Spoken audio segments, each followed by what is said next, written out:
28 अप्रैल 1988 की दोपहर हवाई का हिलो इंटरनेशनल एयरपोर्ट। यहां एक जहाज पर सवार हो रहे यात्रियों को नहीं पता था कि उनके साथ कुछ देर बाद इतिहास की सबसे विचित्र घटनाओं में से एक घटना घटने वाली है। उन्हें क्या पता कि वे जिस हवाई जहाज में बैठ रहे हैं 24,000 फीट की ऊंचाई पर उसकी छत ही उड़ जाएगी और इतना होने के बाद भी वे जिंदा बचे रहेंगे। आज भी इस उड़ान के यात्री घटना को याद कर सिहर जाते हैं। अलोहा एयरलाइंस की इस फ्लाइट को हवाई की राजधानी होनोलुलु लैंड होना था। कहने को यह सिर्फ 35 मिनट की फ्लाइट थी, लेकिन जिंदगी और मौत के खेल ने इसे बहुत लंबा बना दिया था। दूरी कम होने के कारण यह फ्लाइट दिन में कई फेरी लगाती। उस रोज यह इसकी 7वीं फेरी थी। फ्लाइट की कमान कैप्टन रॉबर्ट स्कॉर्नस्थाइमर और फर्स्ट ऑफिसर मिमी टॉम्पकिंस के हाथ में थी। दोनों को 12,000 घंटे प्लेन उड़ाने का अनुभव था। कैप्टन ने फ्लाइट में सब कुछ चेक किया और उड़ान भरनी शुरू की। जब फ्लाइट अपने सफर की आधी दूरी तय कर चुकी थी, तब वह 24,000 फीट की ऊंचाई पर थी। फ्लाइट में कुल 95 लोग सवार थे।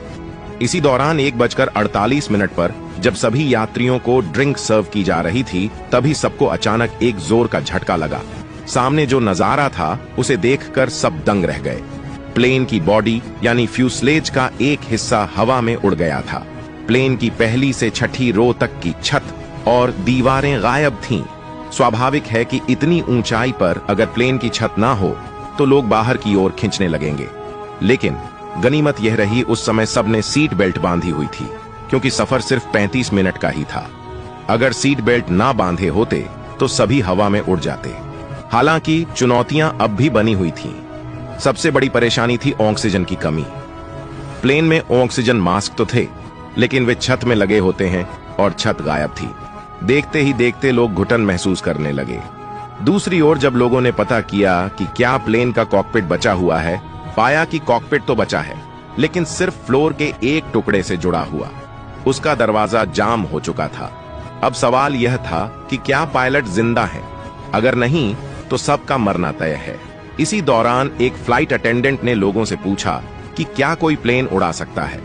इस सवाल ने सबको बेचैन कर दिया, लेकिन फिर सबने देखा कि प्लेन नीचे जा रहा है, लेकिन गिर नहीं रहा। एक निश्चित गति से ऊंचाई कम हो रही थी, जिसका मतलब था कि पायलट जिंदा है। पायलट कुछ मिनटों में प्लेन को 10,000 फीट की ऊंचाई तक ले आए, जिससे ऑक्सीजन पाने में आसानी हुई।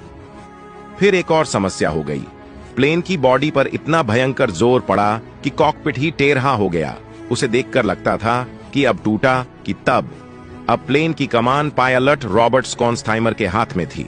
इसी दौरान को पायलट मिमी टॉम्पकिंस से नजदीकी एयर ट्रैफिक कंट्रोल से संपर्क किया, लेकिन बात नहीं बनी। नजदीकी एयरपोर्ट कहलुई था। एक अजीब समस्या यह थी कि ऊंचाई अधिक होने के कारण किसी को कुछ सुनाई नहीं दे रहा था, लेकिन किसी तरह एयरपोर्ट से संपर्क हो गया। वे समझ गए कि कोई बड़ी मुसीबत है। तत्काल रनवे को खाली किया गया। अब समस्या यह भी थी कि फ्लाइट का कॉकपिट टूटे होने के कारण उसे मोड़ा नहीं जा सकता था, और जिस जगह कहलुई एयरपोर्ट स्थित था वहां फ्लाइट को ले जाने के लिए 2 पहाड़ियों के बीच से गुजारना था। यह बिना फ्लाइट को मोड़े संभव नहीं था। रॉबर्ट ने सोचा प्लेन को पानी पर लैंड करा दिया जाए, लेकिन टूटे जहाज के कारण लोगों के पानी में डूबने का डर था। आखिरकार फ्लाइट को मोड़ने का फैसला लिया गया। किस्मत ने साथ दिया और फ्लाइट को सही सलामत मोड़ लिया गया। जब फ्लाइट एयरपोर्ट के पास पहुंची तो अधिकारियों ने उसे दूरबीन से देखा।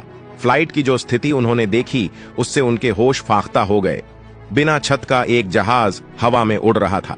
अंदाजा लगाना मुश्किल था कि इस फ्लाइट में सवार लोगों का क्या हुआ होगा। आखिरकार पायलट ने विमान तेजी से रनवे की ओर बढ़ाया, लेकिन अभी मुसीबतों का सिलसिला खत्म नहीं हुआ था। अब फ्लाइट का लेफ्ट इंजन फेल हो गया था।